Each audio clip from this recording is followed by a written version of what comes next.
Welcome to the Montgomery County Department of Permitting Services podcast. I'm Gail Lucas, your host. I'm also the chief of the DPS Customer Support and Outreach Division. Joining us on the podcast today is DPS Residential Program Manager Dave Burch, who's going to tell us about when you need and when you don't need a permit for home improvements and renovations. How you doing, Dave? Great. Thank you for having me. So many of us may be sprucing up our yards or sprucing up our house. Spring and summer is usually a very busy time in DPS because folks are doing small homeowner kinds of projects. Mm-hmm. Talk to us about when our homeowners need to make sure that they get a permit. As you said, this time of year, people are building new decks, adding fences, sprucing up their yards. We get a lot of questions about when permits are required and when they're not. And anytime a homeowner or a homeowner has hired a contractor to conduct work on their property, they need a permit anytime they're adding or altering or demolishing accessory structures, additions to homes, decks. It's quite the list. Any electrical work requires permits with one exception, and we'll get to that a little bit later. Interior alterations, as long as it's not finishes and such as wall painting and that type of thing. If there's a land disturbance of over 5,000 square feet, such as they're digging a swimming pool, that type of thing, or movement of 100 cubic yards of dirt or more, such as possibly a retaining wall, that type of stuff, earthworks. There are requirements for plumbing. Now, here at DPS, we don't handle the plumbing aspects of it. That's all handled by WSSC, and they have their own permitting and inspection staff. Okay. Just for our listeners, we have a satellite office of WSSC here in our office. So if folks have questions or if you need a little more information about WSSC, you can come into our office and talk to somebody. Anytime somebody's going to add a swimming pool, permits are required unless that pool is under 18 inches in depth. So no kiddie pools? No kiddie pools require permits. Okay. If there's questions, our recommendation is for the above ground pools, if there's a question whether you think they need a permit or not, feel free to give us a call here at DPS. We're more than happy to answer those questions and really get into the details with them. But generally, the pool that I buy for my 8-year-old niece that's a blow-up pool in the backyard that I fill with the hose is not going to require a Does swimming not pool. require a permit. Okay. Yeah. Let's talk about when you don't need a permit. That's actually a little easier to explain. Okay. If you're painting inside your house, if you're doing any type of drywall repair, if you're replacing the outlets, the electrical outlets, they do not require a permit.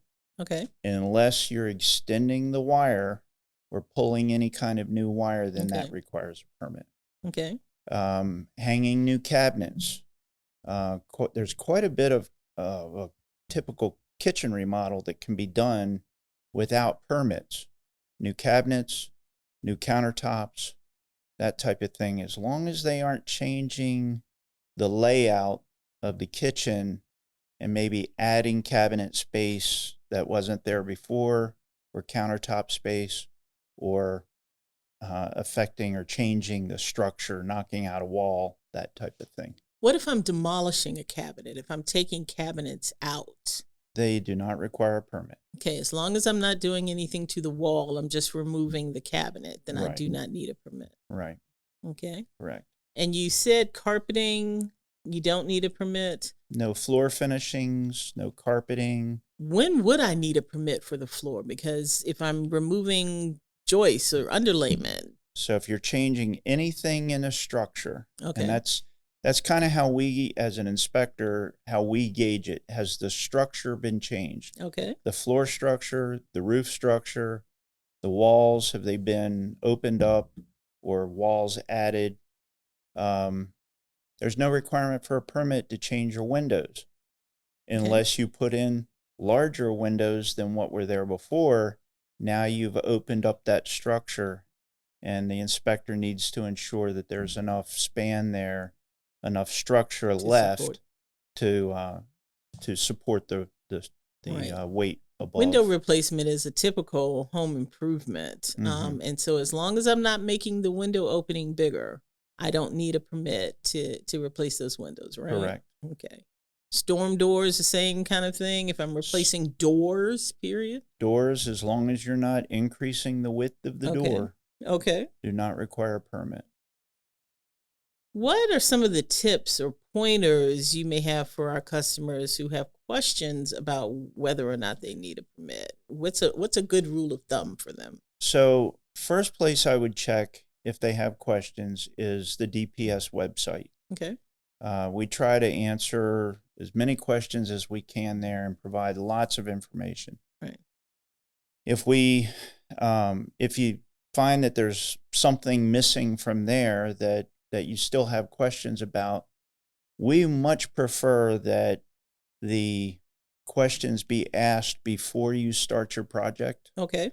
We find that saves the homeowner time, money, because they're not doing something that may require a permit. Now they're trying to catch up. Right. Or they've done something that's not according to code.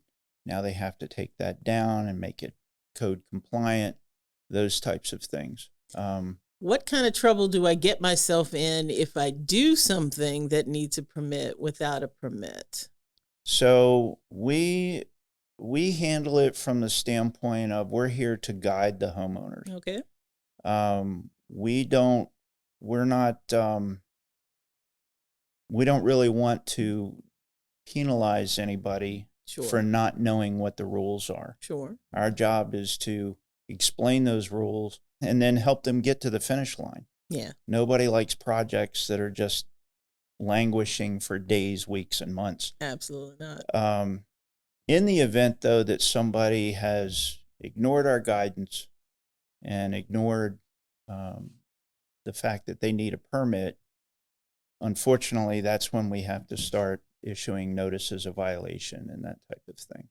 We really prefer not to do that. One of the things that our listeners ought to know, and I know you run into this, I run into this every day, folks that live in homeowners associations or community associations that may have bylaws or covenants, they got to check with their HOA before they do any of this work, right? Correct. And I'd like to add one thing there. If the home or the property is in a historic district, sure, then there's a whole other process there where unfortunately you may not be able to change your windows to what you would prefer. Yeah. That has to go through an approval process with the historic district. Right.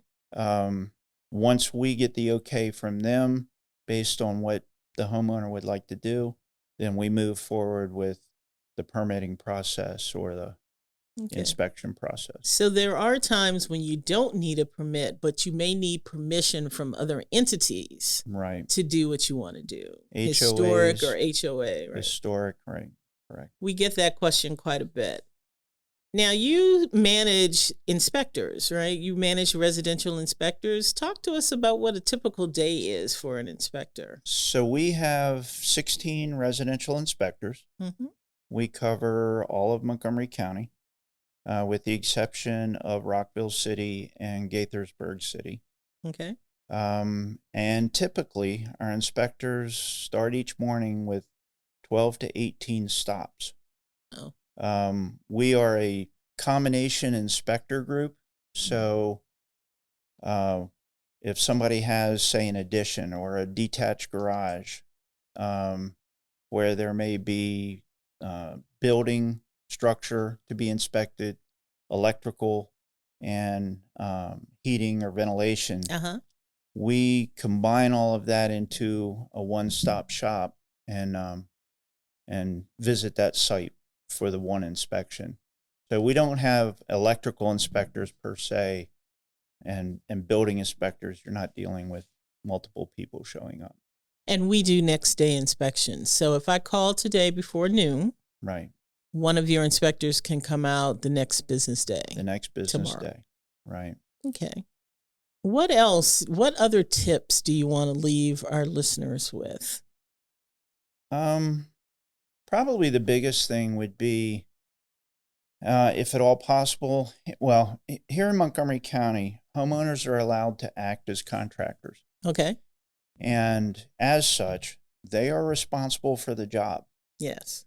Even if they then go and hire somebody else to do the work, they are still ultimately responsible for the completion of that job according to code.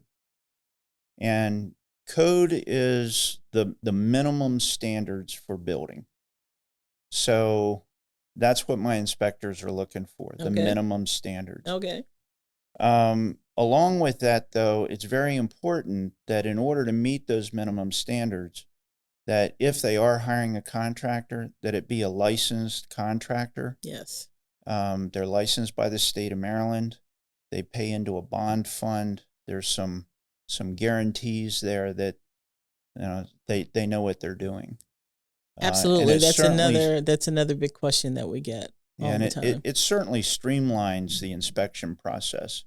If somebody knows what they're doing, my inspector can get in, inspect, sign off on it, and move on to the next stop. Well, but the attraction of an unlicensed contractor is that their prices are often lower. They're often cheaper than someone that's licensed. So we talk about that all the time with customers. We find that that's true in the beginning. Okay. But quite often, using unlicensed contractors ends up costing more in the long run. Okay. Because of changes. They're done something that isn't according to code. Now that has to come out. And eventually they're passing that additional cost on to the homeowner. So in the long run, licensed contractors, it's not cheaper. It's not cheaper. Correct. So remember, listeners, as you plan your home projects, we are here to help you, our customer, succeed. It's important to know when to get a permit and why you need a permit. Please check out the Montgomery County Department of Permitting Services website, montgomerycountymd.gov/DPS, to find information and resources to help you with your next project. Note the Homeowner Resources tab on our website. Click on the blue bar at the top for more information. https://www.montgomerycountymd.gov/DPS/homeowners/index.html. And I know that was a whole lot. But if you go to our website, you will see the homeowner tab at the top. If you're on a mobile device, you will find that section at the top near the logo. Click on the lines at the left and the homeowners section in blue. Remember, DPS offers a free virtual design consultation for customers to get their questions answered before they start applying for permits. Book your residential design consultation appointments on the DPS website. You will find that button right under the search engine on the front page. If you live in a 4-story townhouse or a multifamily condominium, you should book a commercial design consultation. Your project is going to be considered a commercial permit. These design consultation appointments with our DPS code officials are so popular, so be sure to book in advance. If you have any questions about the permitting process, you can reach out to our customer support team by calling 311 or 240-777-0311. Or you can stop by our offices at 2425 Reedy Drive in Wheaton. We're on the 7th floor. Our office hours are Monday through Friday, 7:30 a.m. to 4 o'clock p.m. And there is someone here every day to answer your questions. Thank you, Dave, for joining us today on the podcast. Are there any last thoughts? Anything else? No, just enjoy the summer. I'm going to try. Thank you for tuning in. Got an idea or a question for an upcoming podcast? We want to know what you want to hear about on this podcast. Email your ideas and questions to dps.podcast@montgomerycountymd.gov. Thank you.